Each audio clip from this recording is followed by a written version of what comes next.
Good morning to all of you. आप सभी का बहुत बहुत स्वागत है। उम्मीद करती हूँ आप सभी बहुत अच्छे होंगे। सभी बच्चे जल्दी से लाइव आ जाइए और चलिए इस सेशन को हम सभी शुरू करते हैं। तो सभी को नमस्ते, सभी को प्रणाम, वेरी गुड मॉर्निंग, जय हिंद। और ऑडियो और वीडियो अगर ठीक है तो जल्दी से आप सभी मुझे कमेंट करके बताएंगे कि ऑडियो और वीडियो बिल्कुल परफेक्ट है या नहीं है। तो आ जाएं सभी बच्चे जल्दी से। ठीक है, तो प्यारे बच्चों, कल मैं आप लोगों को पढ़ा रही थी डाइजेस्टिव ग्लैंड यानी कि पाचन ग्रंथियां। और आप सभी को यह बात बहुत अच्छे से पता है कि पाचन जब हम करते हैं तो बहुत सारे रस और बहुत सारे अलग अलग तरह के जो एंजाइम्स होते हैं उनकी हमें ज़रूरत होती है, क्योंकि भोजन को पचाना होता है। ठीक है, तो अगर हम यहाँ पर बात करते हैं डाइजेस्टिव ग्लैंड यानी पाचन ग्रंथियों के बारे में, तो यहाँ से निकलेगा रस और यहाँ से निकलेगा एंजाइम, जो कि भोजन को पचाने में यहाँ पर मदद करेगा। ठीक है, तो चलो शुरू करते हैं हम सभी यहाँ पर सबसे पहले। और लास्ट क्लास में मैंने आप लोगों को यह भी समझाया था कि जो भी हमारी डाइजेस्टिव ग्लैंड्स होती हैं वह 3 तरह की मुख्य होती हैं, है ना। पहले नंबर पर होती है हमारी सलाइवरी ग्लैंड्स, जिसको हम सभी लार ग्रंथि कहते हैं। दूसरे नंबर पर होती है लीवर, जिसको हम सभी यकृत के नाम से जानते हैं। और सबसे लास्ट आता है पेनक्रियाज, जिसे हम सभी अग्नाशय के नाम से यहाँ पर जानते हैं। ठीक है, तो चलो शुरू करते हैं हम सभी अपनी इस क्लास को। तो प्यारे बच्चों, जैसा कि आपको पता है कि कल मैंने आप लोगों को सलाइवरी ग्लैंड पूरा पढ़ा दिया था। ठीक है, सलाइवरी ग्लैंड मैंने आप लोगों को पूरा पढ़ा दिया था और मुझे याद आ रहा है कि मैंने बोलस तक आप लोगों को पढ़ा दिया था। बताओ यस और नो, बताओ फटाफट से, जल्दी से बताओ, है ना। बोलस तक हम लोगों ने यहाँ पे पढ़ लिया था। ठीक है, तो चलिए उसके आगे का हम सभी यहाँ पर शुरू करते हैं। बोलस तक हम लोगों ने पढ़ लिया था और उसके आगे का यहाँ पर हम लोग शुरू करते हैं। गुड मॉर्निंग, गुड मॉर्निंग, आ जाओ सभी बच्चे। ठीक है, तो आज हम यहाँ पर बात करेंगे किसके बारे में, लीवर के बारे में। ठीक है, तो सलाइवरी ग्लैंड हमने पढ़ लिया था, आज हम बात करेंगे लीवर के बारे में और हम बात करेंगे पेनक्रियाज यानी अग्नाशय के बारे में। तो यकृत की अगर आप यहाँ पर बात करते हो तो कुछ महत्वपूर्ण बात मैं आपको बताती हूँ।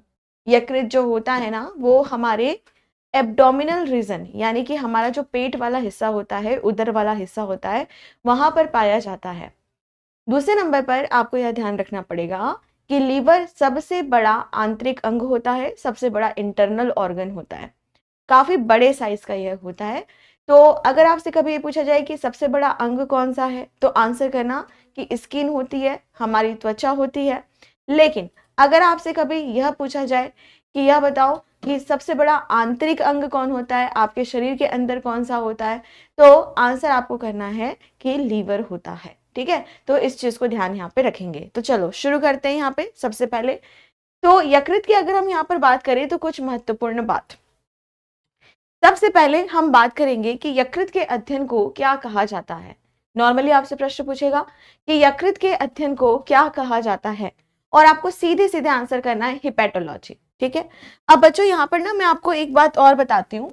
जहां पर भी हिपैटिक शब्द लिखा हुआ हो, जहां पर भी हिपैटिक शब्द लिखा हुआ हो, हमेशा समझ जाना कि किसके बारे में बात हो रही है, यकृत यानी लीवर के बारे में बात हो रही है। जहां पर भी हिपैटिक शब्द लिखा हुआ हो, साफ समझ जाना कि यकृत के बारे में यानी लीवर के बारे में बात हो रही है। जैसे कि आप सभी को कल की क्लास में भी मैंने पढ़ाया था, या इससे पहले भी मैंने पढ़ाया है कि जब कभी भी हम बात करते हैं कार्डिक के बारे में, तो कार्डिक का क्या मतलब होता है, कार्डिक का मतलब होता है हमारा हृदय। अगर हम बात करते हैं पल्मोनरी के बारे में, तो हमारा मतलब होता है हमारे फेफड़े। अगर हम बात करते हैं हमारे रीनल के बारे में, तो रीनल का मतलब होता है हमारी किडनी, है ना। गैस्ट्रिक का मतलब क्या होता है, कुछ बच्चे सोचते हैं कि गैस्ट्रिक का मतलब गैस बन गई, नहीं ऐसा नहीं है। गैस्ट्रिक की अगर हम यहाँ पर बात करते हैं तो गैस्ट्रिक का मतलब होता है अमाशय यानी कि हमारा स्टमक। बिल्कुल इसी तरीके से अगर हम हिपैटिक के बारे में बात करते हैं तो हिपैटिक का क्या मतलब होता है, हमारा लीवर यानी हमारा यकृत।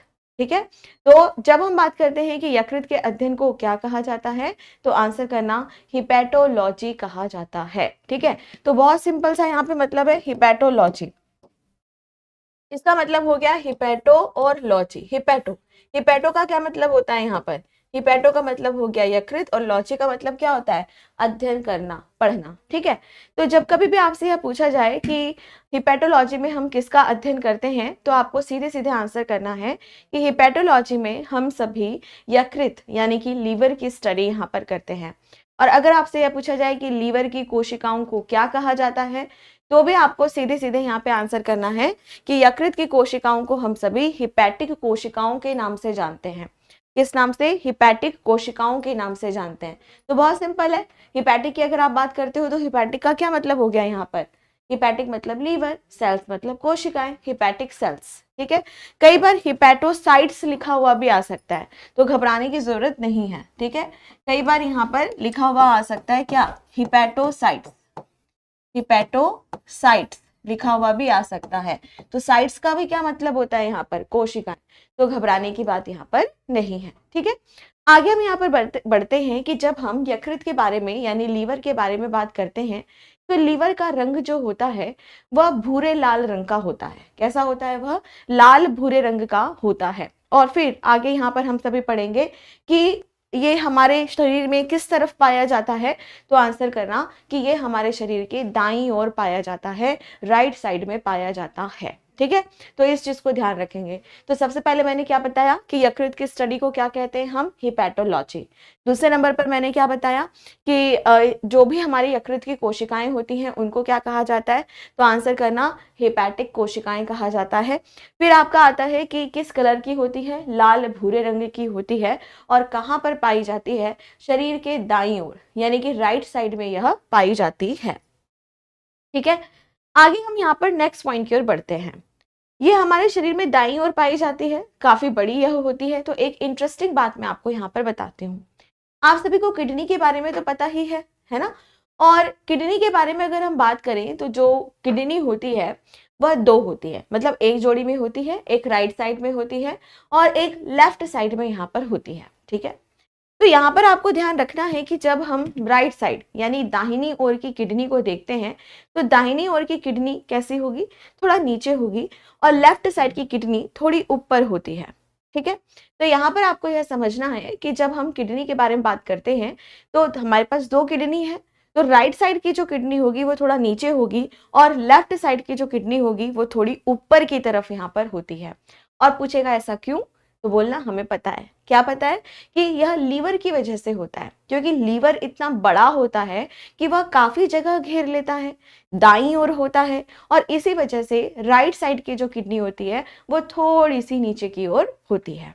ठीक है, आगे हम यहाँ पर बढ़ते हैं कि जो हमारी किडनी है वो हमारे शरीर की सबसे बड़ी ग्रंथि होती है, और साथ में ही हमारे शरीर के अंदर की अगर हम बात करें तो सबसे बड़ा आंतरिक अंग भी यही होता है, इंटरनल ऑर्गन भी यही होता है। ठीक है, आगे बढ़ते हैं कि सबसे बड़ा अंग कौन सा है, त्वचा, हमारी स्किन सबसे बड़ी होती है।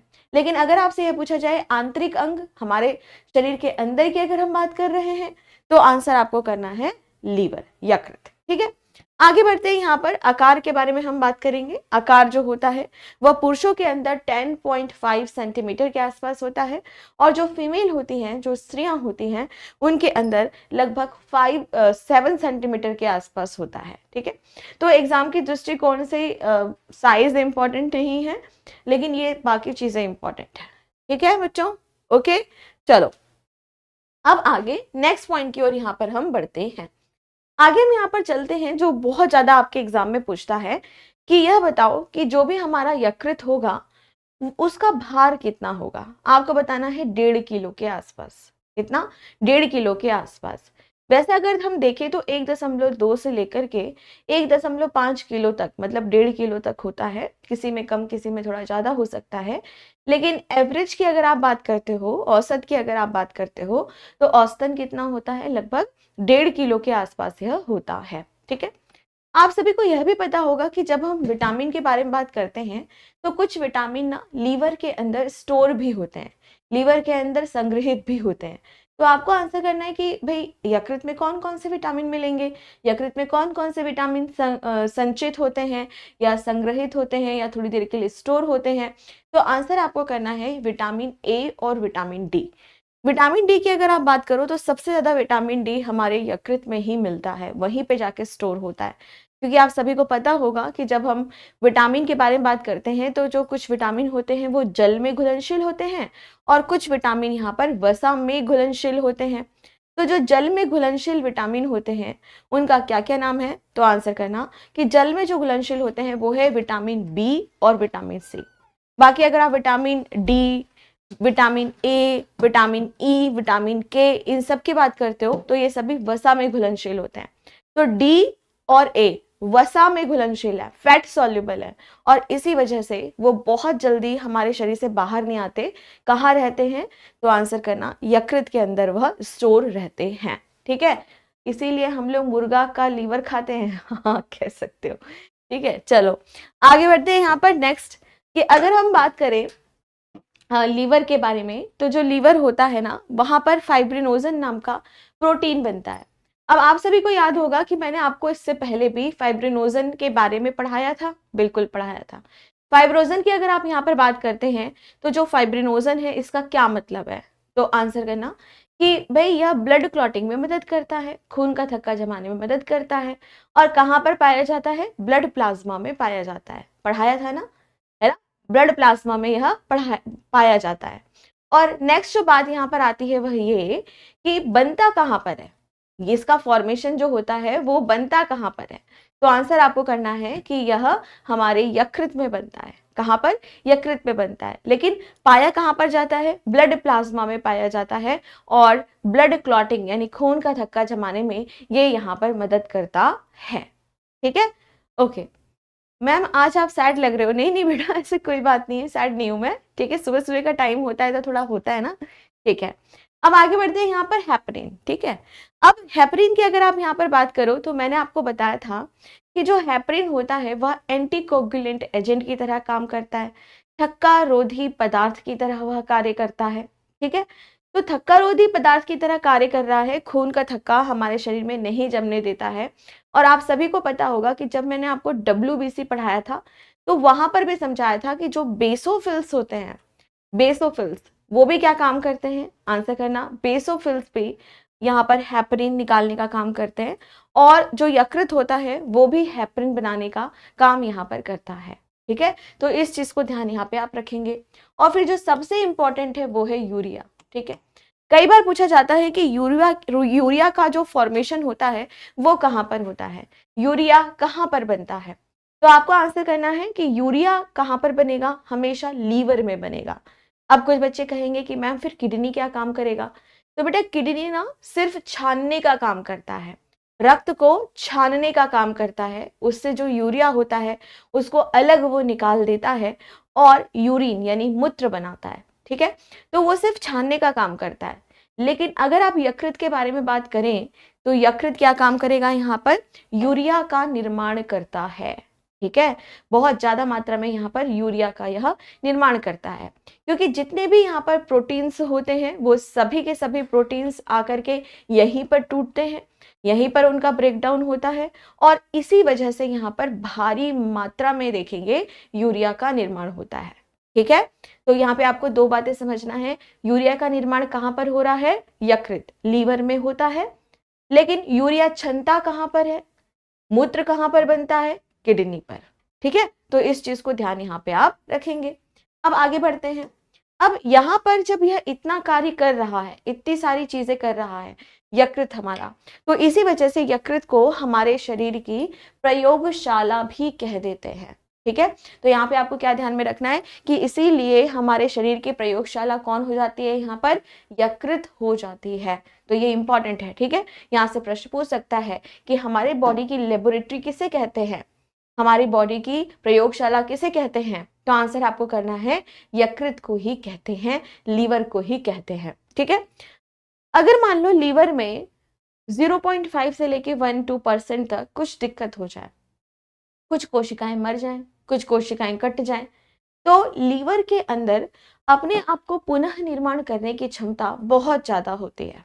ठीक है, तो अगर आपसे कभी यह पूछा जाए कि यह बताओ कि पुनर्निर्माण की क्षमता सबसे ज्यादा किस अंग में देखने के लिए मिलती है, और आपको सीधे सीधे आंसर करना है पुनर्निर्माण की जो क्षमता होती है वो सबसे ज्यादा लीवर में होती है। तो यहीं पे दूसरा प्रश्न आता है कि सबसे कम किस में होती है। तो अगर हम बात करते हैं हमारे ब्रेन के बारे में, ठीक है, तो अगर आप अपने ब्रेन के बारे में यहाँ पर बात करते हो तो जो हमारा ब्रेन होता है उसमें सबसे कम पुनर्निर्माण की क्षमता होती है और सबसे ज्यादा किस में होती है, लीवर में होती है। किस में होगी, लीवर में होती है। ठीक है, यहाँ तक क्लियर है।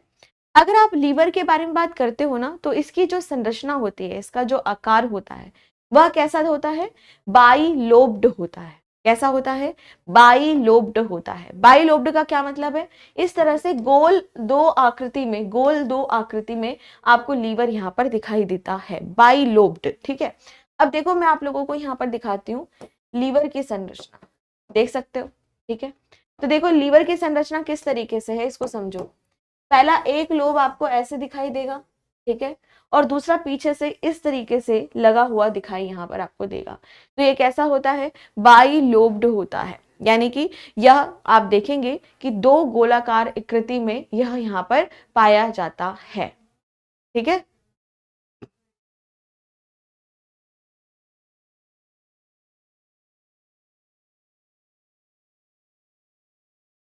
ठीक है कोमल, ओके, चलो हो गया बच्चों, बहुत अच्छा सत्यम, बहुत बढ़िया। ठीक है, अब आगे नेक्स्ट पॉइंट की ओर हम यहाँ पर बढ़ते हैं। अब हम बात करेंगे कि जब हम लीवर के बारे में बात करते हैं तो लीवर इतना इंपॉर्टेंट तो है, लेकिन हम पाचन तंत्र में इसको क्यों पढ़ रहे हैं, तो चलो इसे हम सभी यहाँ पर समझते हैं। ठीक है, लीवर की अगर आप यहाँ पर बात करो तो लीवर से एक रस यहाँ पर निकलता है, पहले इसको समझना फिर नोट करना। ठीक है, तो लीवर की अगर हम यहाँ पर बात करते हैं तो सबसे पहले बात आती है कि जो लीवर है वो इतना इंपॉर्टेंट क्यों है जब हम डाइजेस्टिव सिस्टम यहाँ पर पढ़ रहे हैं। तो आंसर करना कि लीवर की अगर हम बात करते हैं तो यहाँ से एक जूस निकलता है और इस जूस को, इस रस को कहा जाता है बाइल जूस। क्या कहा जाता है, बाइल जूस, और हिंदी में इसे हम सभी पित्त रस के नाम से यहाँ पर जानते हैं। ठीक है, अब लीवर से जब यह जूस निकलता है तो कभी भी निकल जाता है और कितनी भी मात्रा में निकल जाएगा। अब मान लो कि हमें जरूरत नहीं है बाइल जूस की, फिर भी यह जूस अगर निकल गया तो क्या करें। तो यहाँ पर ना एक अंग आता है जिसे हम सभी कहते हैं गैल ब्लैडर। क्या कहते हैं, पित्ताशय। इसी को हम सभी नॉर्मली पित्त की थैली भी यहाँ पर बोल देते हैं। तो कई बार आपसे यह पूछा जाता है कि पित्त रस कहाँ से निकलता है, आंसर यकृत से निकलता है, लीवर से निकलता है। लेकिन इसको स्टोर कौन करता है, इसको संचयित कौन करता है, स्टोर कौन यहाँ पर करता है, तो आंसर करना गैल ब्लैडर। गैल ब्लैडर क्या करता है, इसका स्टोरेज करता है, इसको यहाँ पर यह संग्रहित करता है, संग्रहित करता है।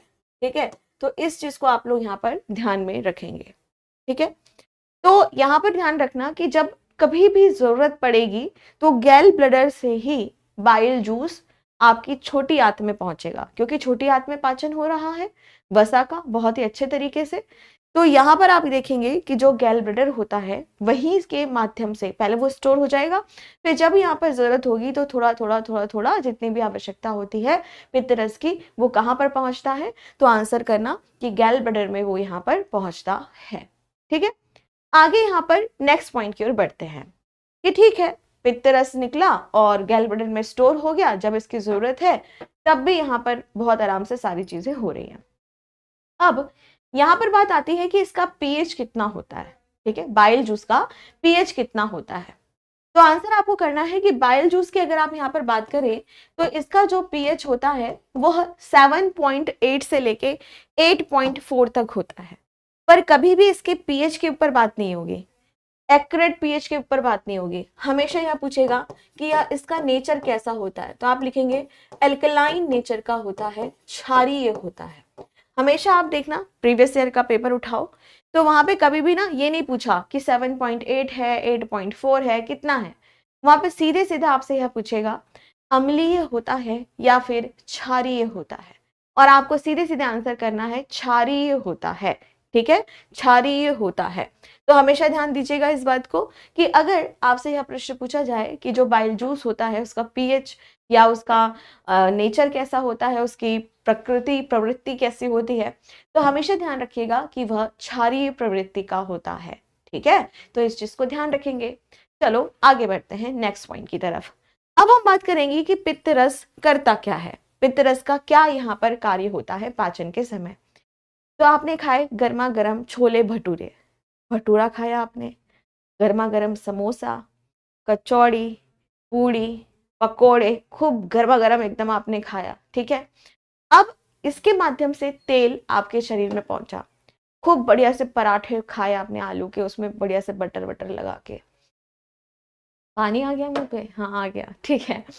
तो ये सब जब आपने खाया तो आपके शरीर में तेल, घी, डालडा, वनस्पति तेल, है ना, इन सभी के माध्यम से वसा आपके शरीर में पहुंचा, फैट आपके शरीर में पहुंचा।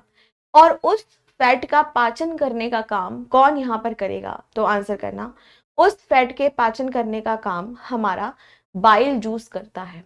यही करेगा नहीं, बहुत सारे अलग अलग एंजाइम्स भी करते हैं। जैसे अगर आप लाइपेज के बारे में बात करो तो वो भी तो वसा का पाचन करता है, पर ये भी वसा का पाचन करने में बहुत महत्वपूर्ण भूमिका निभाता है, ठीक है।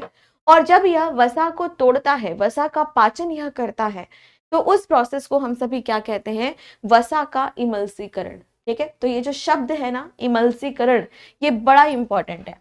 इमल्सीकरण ये बहुत इंपॉर्टेंट है, ठीक है। तो पूछ लेगा कि फैट का इमल्सिफिकेशन कौन करता है, वसा का इमल्सीकरण कौन करता है, और आपको सीधे सीधे आंसर करना है, बाइल जूस करता है।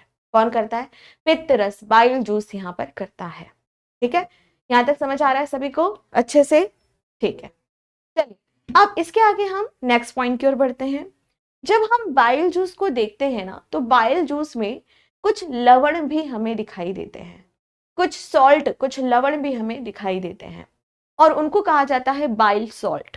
जब हम पित्त रस के बारे में बात करते हैं ना, तो पित्त रस में कुछ हमें लवण भी दिखाई देते हैं, जिसे हम सभी कहते हैं यहाँ पर पित्त वर्णक लवण। ये जो कृष्णा नाम का लड़का है, बेटा मैं तुम्हें लास्ट अल्टीमेटम देती हूँ, ठीक है। अगर आपने क्लास डिस्टर्ब की, हमेशा के लिए मेरी क्लास से ब्लॉक हो जाओगे, ठीक है। ये लास्ट अल्टीमेटम मैं आपको दे रही हूँ, ठीक है। और आप मुझे नहीं बताएंगे कि मुझे क्या करना है। जो जितने भी बच्चे यहाँ पे क्लास डिस्टर्ब करेंगे, अब से मेरी क्लास में सबको यहाँ पर ब्लॉक किया जाएगा हमेशा के लिए। तो हमेशा अनुशासन में रहें और पढ़ाई करें, ठीक है। चलो, तो आगे हम यहाँ पर बढ़ते हैं नेक्स्ट पॉइंट की तरफ, बाइल पिगमेंट। बाइल पिगमेंट की अगर आप यहाँ पर बात करते हो, अगर हम सभी यहाँ पे पित्त वर्णक, पित्त लवण के बारे में यहाँ पर आप बात करते हो, तो ये जो पित्त लवण होते हैं यह क्या होते हैं और कौन कौन से होते हैं? अगर आप सभी पित्त लवण के बारे में बात करो, तो जो पित्त लवण जो होता है, ठीक है, वह कितनी तरह का होता है? 2 तरह का होता है। कितनी तरह का? 2 तरह का होता है। तो पित्त लवण की अगर आप बात करें तो बाइल जूस में 2 तरह के पित्त लवण यहाँ पर आपको देखने के लिए मिलता है, ठीक है। पहले नंबर पर जो होता है वो है बिलीरुबिन, और दूसरे नंबर पर होता है बिलीवर्डिन। मैम इमल्सीकरण क्या होता है? बेटा वसा को गलाना, वसा को पचाना, उसको हम सभी इमल्सिफिकेशन कहते हैं, ठीक है। जैसे मान लो कि आपने कैंडल्स देखी होंगी, मोमबत्ती देखी होंगी, और मोमबत्ती को जब फ्लेम किया जाता है, मतलब मोमबत्ती को जब जलाया जाता है, तो आपने देखा होगा कि जो मोम होता है वह कैसे होता है? एकदम पिघलने लगता है ना। बिल्कुल उसी तरीके से जो वसा होता है वह पिघल रहा है, वो सिंपलर फॉर्म में बदल रहा है, वो फैटी एसिड में बदल रहा है। तो उसी को हम सभी इमल्सिफिकेशन कहते हैं कि वसा कैसा हो रहा है? अब यहाँ पर पिघल रहा है, वो टूट रहा है, वो सिंपलर फॉर्म में बदल रहा है, ठीक है। तो हमेशा मैंने आपको बताया है, पाचन का मतलब ये नहीं होता कि कोई चीज खत्म हो गई, कोई चीज एकदम खल्लास एकदम खत्म हो गई, नहीं, ऐसा नहीं है। पाचन का मतलब होता है कितना हम उसको सिंपलर फॉर्म में तोड़ सकते हैं, ताकि हमारा शरीर उस चीज को एब्जॉर्ब कर सके, ठीक है। चलो चलो वापस आ जाओ सभी बच्चे यहाँ पर, ठीक। तो अब हम बात करते हैं बाइल जूस के बारे में। बाइल जूस में बहुत सारे वर्णक पाए जाते हैं, बहुत सारे यहाँ पर पित्त वर्णक लवण पाए जाते हैं, जिनमें 2 प्रमुख हैं, 2 प्रमुख हैं। पहले नंबर पर यहाँ पर होगा बिलीरुबिन और दूसरा होगा बिलीवर्डिन। बिलीरुबिन की अगर आप बात करो तो यह पीला रंग का दिखाई देता है, और बिलीवर्डिन की अगर आप बात करो तो यह हरे रंग का यहाँ पर दिखाई देता है, ठीक है। और इन वर्णक की अगर हम बात करें तो सबसे इंटरेस्टिंग बात, अगर हम अपने मल को देखते हैं, अगर हम अपने फीकल मटेरियल को देखते हैं, मतलब जब आप फ्रेश होने जा रहे हो, आपका मल पोटी, ठीक है, तो उसको अगर आप देख रहे हैं तो वह येलो कलर का दिखाई दे रहा है, पीले रंग का दिखाई दे रहा है। किसकी वजह से? यही बाइल वर्णक यानी पित्त वर्णक की वजह से ही मल पीले रंग का यहाँ पर दिखाई देता है। ठीक है, क्लियर है बच्चों यहाँ पर? ओके। क्या खाने से पित्त रस ज्यादा निकलता है? मैम दूध पीने से भी बाइल जूस बढ़ता है क्या? देखो ये फिर ना आपका ये थोड़ा सा आगे आ जाएगा, जैसे कि मैम पित्त जूस किस कलर का होता है? हल्का पेल हल्का पीला क्रीमिश कलर का होता है। ठीक है, चलो। दूध पीने से बाइल बढ़ता है क्या? नहीं, ऐसा नहीं है। दूध पीने के बाद अगर आप उसको पचाते नहीं हो तब ऐसा होता है। ठीक है, और क्या खाने से पित्त रस बढ़ जाता है? बेटा ये तो बड़ा ट्रिकी क्वेश्चन हो गया। ठीक है, तो देखो ये फिर आयुर्वेदा में चला जाता है, जिसमें आप वात पित्त कफ इन सब की बात करने लग गए हो। ठीक है, तो इसको हम लोग बाद में देखेंगे। ठीक है, चलो तो इतना हो गया, समझ आ गया यहाँ तक। चलिए अब इसके आगे हम लोग नेक्स्ट पॉइंट की ओर यहाँ पर बढ़ते हैं। अब यहाँ पर ना हम एक स्पेशल संरचना के बारे में पढ़ेंगे, और ये जो संरचना है इसका नाम है इंस्फिंक्टर ऑफ द ओडी। अब हम यहाँ पर एक नई संरचना के बारे में पढ़ेंगे जिसका नाम है इंस्फिंक्टर ऑफ द ओडी। ठीक है, अब ये क्या होता है इंस्फिंक्टर ऑफ द ओडी, यहाँ पर क्या होता है? चलो इसे हम सभी यहाँ पर सबसे पहले समझते हैं। अब जैसे कि मान लो मैंने आपको बताया कि जो छोटी आंत होती है वहां पर पाचन होता है, छोटी आंत में पूर्ण रूप से पाचन होता है। ठीक है, यकृत और जो हमारा गैल ब्लैडर है, पित्ताशय है, उससे जो बाइल जूस होता है, जो पित्त रस होता है, वो कहाँ पर पहुंच रहा है? छोटी आंत में। हमारा जो पेनक्रियाज होता है, जो हमारा अग्नाशय होता है, वहां से भी बहुत सारा आप एंजाइम्स देखोगे जिसको हम पैंक्रियाटिक जूस या अग्नाशय रस या एंजाइम के नाम से जानते हैं। ठीक है, वो सभी के सभी कहाँ पर पहुंचेंगे? हमारी छोटी आंत में यहाँ पर पहुंचेंगे। ठीक है, तो ये सारे के सारा जो सिक्रीशन है, ये सारा का सारा जो रसायन है, वो कहाँ पर पहुंच रहा है? छोटी आंत में पहुंच रहा है। तो यहाँ पर एक नल लगा हुआ होता है, नल जिसको आप नल का टैप कहते हो, और उसी को हम सभी इंस्फिंक्टर भी कहते हैं। तो इंस्फिंक्टर का मतलब होता है एक नल। ठीक है, कि जैसे मान लो मुझे पानी चाहिए, तो मैंने क्या किया? नल ओपन किया, टैप ओपन किया, पानी लिया, और मुझे जितनी जरूरत है उतना पानी लेकर के मैंने नल बंद कर दिया, है ना, पानी पी लिया। बिल्कुल उसी तरीके से जब हम छोटी आंत को देखते हैं जहां पर पाचन हो रहा है, वसा का भी पाचन हो रहा है, वहां पे बाइल जूस पहुंच रहा है, और अग्नाशय से जो भी एंजाइम्स निकल रहे हैं वो भी पहुंच रहे हैं।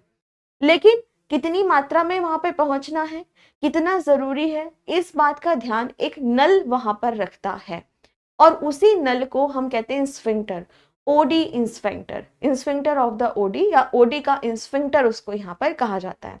तो कई बार आपसे पूछता है कि ये कहाँ पर स्थित है, तो ये कहाँ पर पाया जाता है, तो आप बताएंगे गैल ब्लैडर यानी हमारा पित्ताशय, हमारा यकृत, और हमारा अग्नाशय यानी पैनक्रियाज।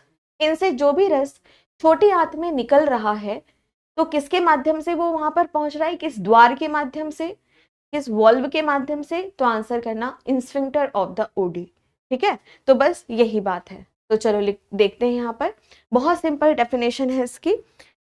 यकृत, ध्यान से सुनो, फिर से ध्यान से सुनो, यकृत, पित्ताशय तथा अग्नाशय से एक नली का पित्त रस तथा अग्नाशयी रस को छोटी आंत में पहुंचाती है, और जिस द्वार के माध्यम से ये रस पहुंचता है उसे हम सभी ओडी का इंस्फिंक्टर कहते हैं।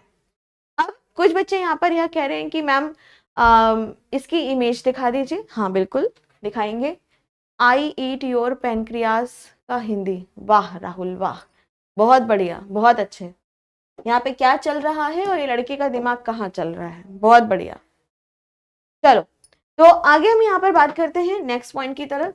तो देखो ये आपका क्या है, यहाँ पर पेनक्रियास है। ठीक है, ये आपका क्या है, यहाँ पर छोटी आंत इस तरह से शुरू हो रही है। यहाँ पर आपका गैल ब्लैडर यानी कि जो आपका पित्ताशय है, और इधर है लीवर। ये सब कुछ यहाँ पर खुल रहा है आकर के छोटी आंत में। ठीक है, तो इसकी अगर हम यहाँ पर बात करें तो इसी को क्या कहा जाता है? इंस्फिंक्टर ऑफ द ओडी, इसी को ही यहाँ पर कहा जाता है। ठीक है, चलो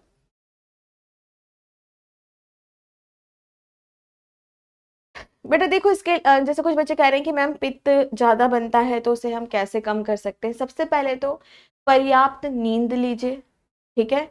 ठंडी का टाइम है तो आप इसके लिए क्या कर सकते हैं, जैसे कि चाय वगैरह अगर आप पीते हो, दूध पीते हो, या फिर अदरक आप खा सकते हैं, लहसुन आप खा सकते हैं, ठीक है। और अब ये जो अदरक और लहसुन होता है ये थोड़ा गर्मी देता है आपको, ठीक है। तो ऐसा मत करना कि गर्मियों में भी आप खूब इसको खा रहे हैं, ऐसा नहीं। गर्मियों में भी खाओ लेकिन बैलेंस करके खाना होता है। इसके अलावा आप सभी मॉर्निंग में जब उठते हो हल्का गुनगुना पानी, एकदम हल्का गुनगुना पानी आप पियो, उससे भी आपका पित्त कंट्रोल में रहता है, ठीक है। चलो, हाँ ठीक है शुभम, बहुत अच्छे। चलो आगे बढ़ते हैं। मैम खान सर कौन सा सब्जेक्ट पढ़ाएंगे? बेटा अभी तो नहीं पता मुझको, पर आएंगे वो भी आपके बैच में, ठीक है। तो चलो, ओडी का इंस्पेक्टर हो गया, ठीक। अब हम यहाँ पर बात करते हैं कि जैसे जब कभी भी हम लोग यहाँ पर खाना खाते हैं, जब कभी भी हम लोग यहाँ पर खाना खाते हैं तो हमारे शरीर में क्या बनेगा? ग्लूकोज बनेगा। क्या बनेगा हमारे शरीर में? ग्लूकोज बनेगा, ठीक है। मैम एक क्वेश्चन पूछना था जो थोड़ा सा टॉपिक से हट गया है। तो बच्चा एक काम करो, अभी मेरे को पढ़ाने दो और जब मैं आपको टाइम दूंगी ना तब फिर पूछ लेना। लास्ट में मैं आपको टाइम देती हूँ तब आप पूछ लेना, ठीक है। चल, तो अब हम यहाँ पर बात करते हैं नेक्स्ट पॉइंट की तरफ आगे, कि जब हम यहाँ पर खाना खाते हैं तो हमारे शरीर में क्या बनता है? ग्लूकोज बनता है। क्या बनता है हमारे शरीर में? ग्लूकोज बनता है। उस ग्लूकोज से हम सभी अपना कार्य करते हैं बहुत ही अच्छे तरीके से, ठीक है।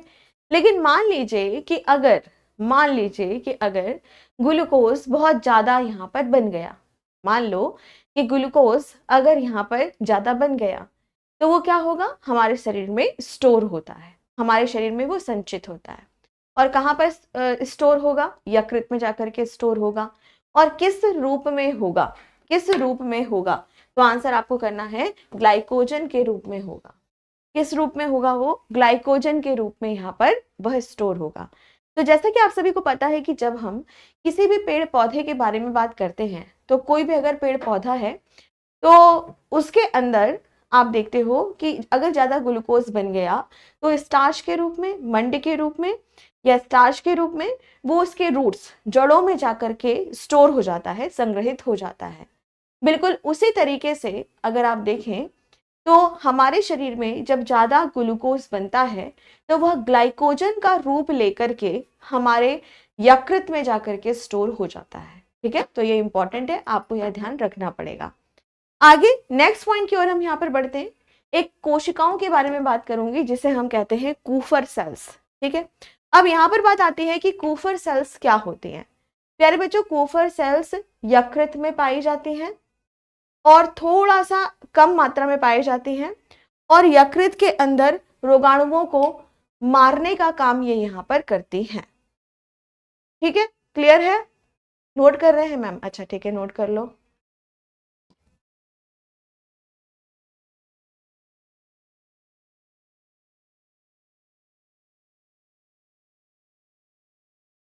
ठीक है बच्चा। अच्छा मैम एक बार फिर से बता दीजिए, ठीक है। तो देखिए बहुत सिंपल यहाँ पर मतलब है, पहले नंबर पर कि जैसे अगर हम अपने शरीर को देखते हैं तो हमारे शरीर में ग्लूकोज बहुत ज्यादा मात्रा में यहाँ पर बनता है, ठीक है। और यह जो ग्लूकोज होता है ये हमारे शरीर में आकर के स्टोर होता है। हमारे शरीर में कहाँ पर स्टोर होता है? यकृत में होता है। किस रूप में होता है? ग्लाइकोजन के रूप में होता है, ठीक है। क्लियर है यहाँ तक? चलो अब आगे नेक्स्ट पॉइंट की ओर यहाँ पर हम बढ़ते हैं और अब बात करेंगे हम सभी यहाँ पर पैनक्रियाज के बारे में। अब जो पैनक्रियाज होता है वह कैसे दिखाई देता है? कुछ बच्चे पूछेंगे कि मैम जो पैनक्रियाज होता है वह कैसे दिखाई देता है? चलो वो भी दिखा देते हैं। ये देखिए, ये वाली इमेज दिख रही है आपको नीचे वाली, ठीक है। अब इस इमेज की अगर आप यहाँ पर बात करो ना, ये पत्ती की तरह एक आकृति होती है और जो हमारा अमाशय होता है उसके पीछे यह पाई जाती है अग्नाशय, ठीक है। तो अग्नाशय की अगर हम यहाँ पर बात करते हैं तो जो भी हमारा अग्नाशय होता है वो भी बहुत इंपॉर्टेंट है और अग्नाशय से बहुत सारे अलग अलग तरह के एंजाइम्स निकलते हैं। और इन एंजाइम्स की अगर आप यहाँ पर बात करो तो ये जो एंजाइम होंगे यह कौन कौन से होते हैं तो समझते हैं। पहला होता है ट्रिप्सिन, काइमोट्रिप्सिन, प्रोटीएस, एमाइलेज और लाइपेज। और ये सभी के सभी एंजाइम्स पाचन करने में मदद करते हैं। अगर आप सभी देखें तो जो ट्रिप्सिन है, इसके ऊपर बहुत ज्यादा प्रश्न पूछता है कि ट्रिप्सिन कहाँ से निकलता है और किसका पाचन करता है। आपको सीधे सीधे आंसर करना है कि ट्रिप्सिन की अगर हम बात करें तो ट्रिप्सिन कहाँ से निकलेगा, हमारे अग्नाशय से निकलता है, हमारे पेनक्रियास से निकलता है। और साथ में आपको यह भी ध्यान में रखना पड़ेगा कि जो ट्रिप्सिन होता है वह प्रोटीन के पाचन करने में मदद करता है। तो आपका ट्रिप्सिन, काइमोट्रिप्सिन और प्रोटीएज ये प्रोटीन के डाइजेशन में मदद करता है, एमाइलेज कार्बोहाइड्रेट के पाचन में मदद करता है, और लाइपेज की अगर आप बात करो तो यह फैट यानी कि वसा का पाचन करने में मदद करता है। ठीक है, बाकी पेनक्रियास की अगर हम बात करें तो इससे हार्मोन्स भी निकलते हैं, क्योंकि जो पेनक्रियास यानी कि जो अग्नाशय होता है यह एक मिक्स ग्लैंड होती है, एक मिश्रित ग्रंथि होती है, तो इससे हार्मोन भी निकलता है और इससे अलग अलग तरह के जूसेस भी निकलते हैं। पर अभी हम यहाँ पर पाचन तंत्र पढ़ रहे हैं, तो पाचन तंत्र के अंदर भोजन को पचाने का जो काम करेगा वह एंजाइम करेगा, हार्मोन कभी भी नहीं पचाता भोजन को। ठीक है, तो इसीलिए यहाँ पर हम सभी सिर्फ अभी यहाँ से निकलने वाले जो अलग अलग रस हैं या अलग अलग एंजाइम्स हैं इनके बारे में ही यहाँ पर चर्चा कर रहे हैं। ठीक है बच्चों, चलो ओके। अब पूछो, जो भी मैंने यहाँ तक आपको पढ़ाया उसमें कोई दिक्कत है, उसमें कोई परेशानी है तो पूछो जल्दी से, फटाफट से।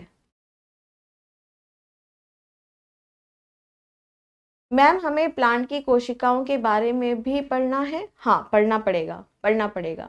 अभी मैं आपको पढ़ाऊंगी उसमें प्लांट की सेल्स कैसी होती हैं। जब आपकी बॉटनी शुरू होगी ना बेटा, तब फिर मैं आप लोगों को प्लांट्स के बारे में भी यहाँ पर पढ़ाऊंगी। अच्छा, सब कुछ क्लियर है, सब अच्छे से समझ आ रहा है? बहुत अच्छा, बहुत बढ़िया। ठीक है, चलिए हो गया, यहाँ तक क्लियर है? ठीक है। अच्छा, अब पूछो, कुछ और पूछना है आपको, कोई और दिक्कत है? फिर मैं आगे का टॉपिक यहाँ पर करूंगी। मैम अमाशय बता दें अभी बेटा। रागनी अमाशय आपको नेक्स्ट क्लास में पता लगेगा, क्योंकि फिर हम ना फूड का डाइजेशन करेंगे। तो इसके बाद हम सभी पढ़ेंगे दांत के बारे में, अपनी जीभ के बारे में भी हम सभी यहाँ पर पढ़ेंगे। ठीक है, और फिर उसके बाद हम पढ़ेंगे अपने ईसोफेगस यानी कि जो हमारी फूड पाइप होती है। फिर हम अमाशय के बारे में पढ़ेंगे, फिर छोटी आंत, बड़ी आंत। ठीक है, मैम अल्कोहल पीने पर लीवर में क्या प्रभावित होता है? बेटा वहां पर जो सेल्स होती हैं वो खत्म हो जाती है, वो मर जाती है, और सिरोसिस नाम की बीमारी यहाँ पर हो जाती है। ठीक है, चलिए हाँ सीकम वगैरह सब पढ़ाऊंगी बेटा, परेशान मत हो, सब कुछ पढ़ाऊंगी, क्या होता है कैसे होता है। चलो अब इसके आगे हम नेक्स्ट पॉइंट की ओर यहाँ पर बढ़ते हैं। ठीक है, अब आज हम यहाँ पर बात करेंगे किसके बारे में? अब नेक्स्ट, चलो मेरे ख्याल से लेकिन इतना ही काफी है आज के लिए। इसके बाद जब नेक्स्ट क्लास आपके लोगों की होगी तो फिर मैं उसमें आप लोगों को इसके आगे का पढ़ा दूंगी। ठीक है, ब्रेन बॉडी का डिमांड करता है? हाँ करता है।